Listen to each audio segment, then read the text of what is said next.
Bienvenue à tous, on est aujourd'hui à Otaru, petite bourgade à 35 km de Sapporo, ville portuaire. Je vais vous montrer tout ça. Le temps est Okaidesk. Donc le premier point à visiter, c'est le marché aux fruits de mer de Sankaku qui est juste à gauche en sortant de la gare. Bon, j'ose pas imaginer leur état de souffrance, mais on va dire que de manière générale au Japon, la protection animale c'est pas vraiment un sujet très promu et très défendu.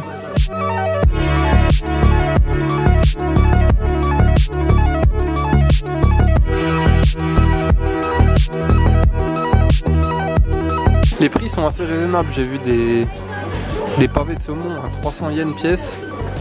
Ça fait 2,50 € environ. Un petit truc dont je voulais vous parler aussi, c'est que Noël au Japon, ça se fête pas comme en France, c'est bien moins traditionnel, bien moins ancré. Et du coup, la tradition, c'est que les gens vont manger du poulet frit. Et c'est pour ça que KFC a sauté sur l'occasion et propose donc ces repas de Noël, et c'est absolument pas une honte de commander son repas de Noël chez KFC. Alors là on est devant une boutique assez amusante parce que elle fait à la fois location et vente de matériel de ski, je sais pas si on voit bien, et café. Il y a un petit café au fond. Pourquoi pas? On est entré savourer un petit café au lait. Café au lait.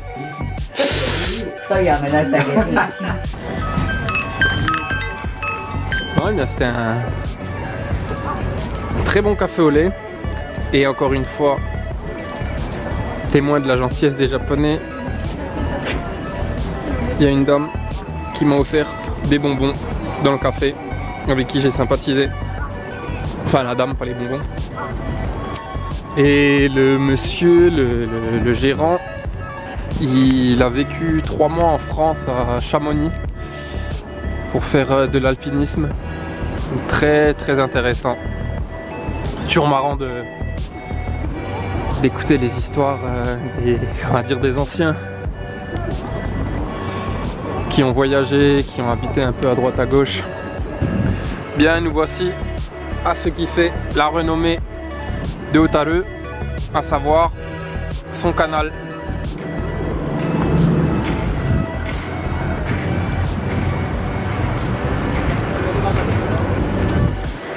Donc ça fait très Pays-Bas.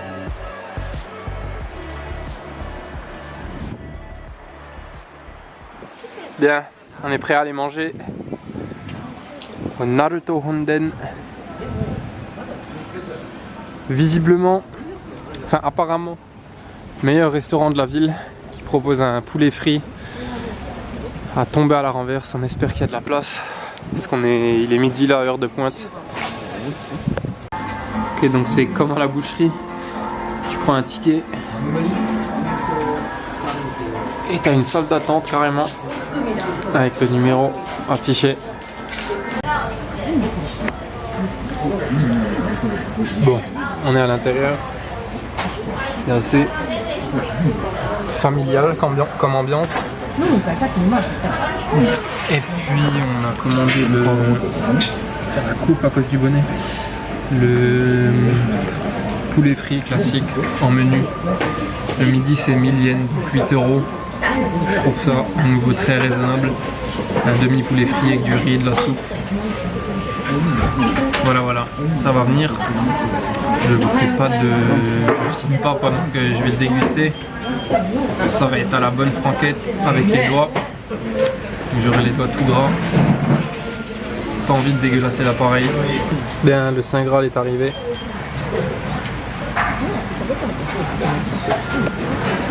Donc putain, j'ai galère. Ok, ça doit être le riz. Du tofu avec de la bonite séchée et la soupe miso. Je goûte tout ça et je vous en parle direct. One eternity later. Bien, le bilan. Sa réputation, elle est absolument pas usurpée. Dans la mesure où c'est un des meilleurs poulets que j'ai mangé au Japon, en tout cas, voire au monde. Après, je n'ai pas goûté beaucoup de poulet, mais alors la viande, le blanc, il était délicieux, très tendre, pas trop gras, pas trop sec. Le reste un peu plus gras. La friture croustillante à souhait et salée comme il faut, ni trop peu. Donc quand on croque surtout dans le blanc, c'est un pur délice entre le cœur tendre et la croûte bien croustillante. Et puis pour le reste, c'est du classique, du riz, de la soupe miso. Mais à ce prix-là, c'est un des meilleurs rapports qualité-prix que j'ai mangé au Japon. On fait un petit détour par le musée de la banque, si on veut. Le musée de la banque du Japon, qui a été... Donc la banque a été créée à la fin de l'ère Meiji et dans le but de renforcer le pays économiquement et financièrement, notamment par la création d'une nouvelle monnaie. D'une nouvelle monnaie basée sur la valeur de l'or. Et donc ici on se trouve dans la branche de Hokkaido après la création de cette banque en 1882 il me semble, à Tokyo. Ici vous pouvez voir l'évolution des billets de banque japonais depuis la Seconde Guerre mondiale. Il y en a qui sont très petits, vous pouvez le voir. Donc là il y avait un billet de 500 yens. Aujourd'hui ce ne sont plus que des pièces.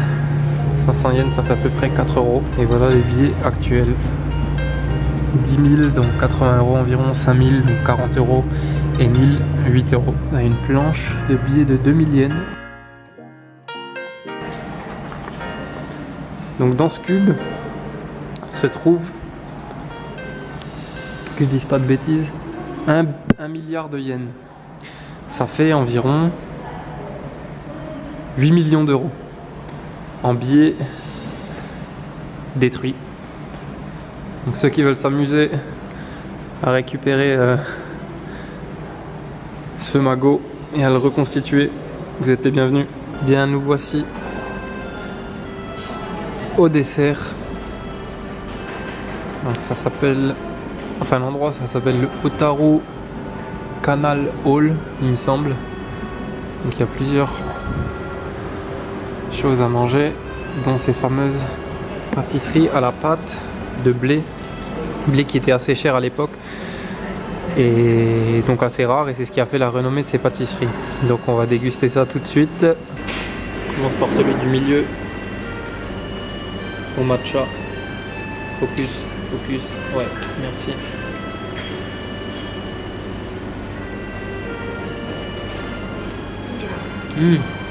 Ok. Ça ressemble au taiyaki, ces fameux desserts en forme de poisson.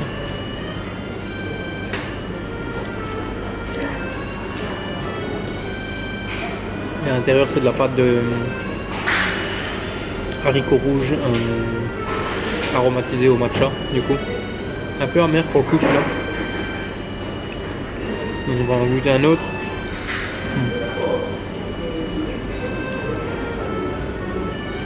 Chocolat. Merde.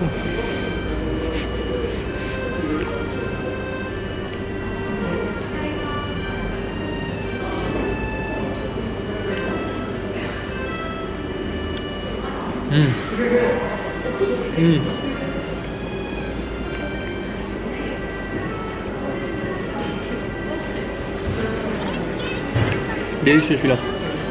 Donc en effet l'art du verre, c'est une tradition locale.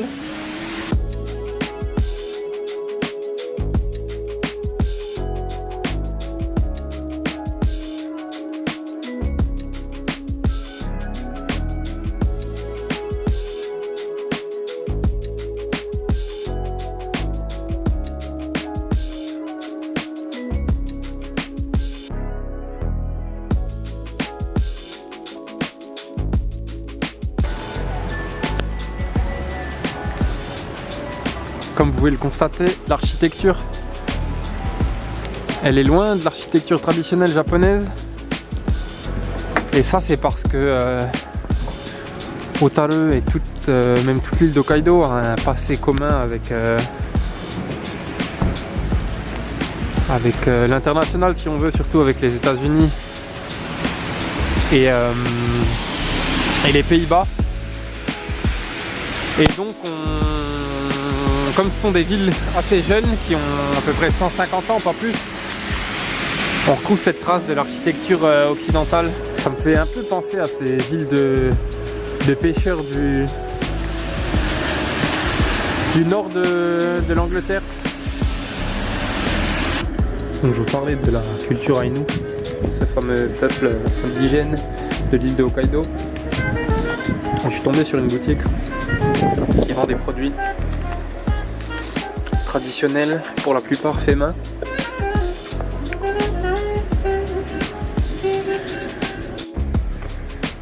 Bon les enfants, on y est, ça monte un peu.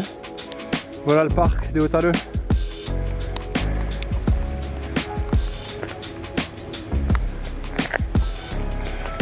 Sous la neige, et il fait très froid, et c'est de la neige humide. Un peu la galère. Mais bon, finalement le parc il a rien de transcendant. J'aurais pu m'en douter parce qu'il n'est pas recommandé sur les sites concernés. Mais bon, ça fait toujours une petite promenade. Donc je vais essayer de monter un peu plus haut. Donc nous voilà au point culminant du parc. En effet, il n'y a pas grand chose. C'est peut-être mieux l'été. Parce que là il y a un restaurant qui est fermé. Donc à mon avis, il n'y a pas grand chose à faire en automne ou en hiver. Cette vue là elle est charmante. Je suppose que ça c'est un bassin. Le printemps et l'été. Les arbres de toutes les couleurs à nouveau.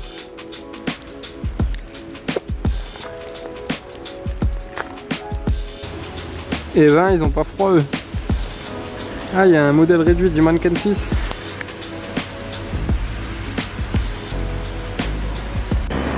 Bien, on est de retour à la gare. On attend le train. Alors le bilan de la journée, très belle découverte. Pour les infos pratiques, c'est à une demi-heure, 1 heure de Sapporo, tout dépend le train que vous prenez, si vous prenez un express ou un local. Pour le prix, ça se situe pour l'aller-retour entre 1200 et 2000 yens, donc 10 euros, 10 et 15 euros à peu près. Donc c'est vraiment pas loin, ça vaut vraiment le détour. Par contre, prévoyez une seule journée.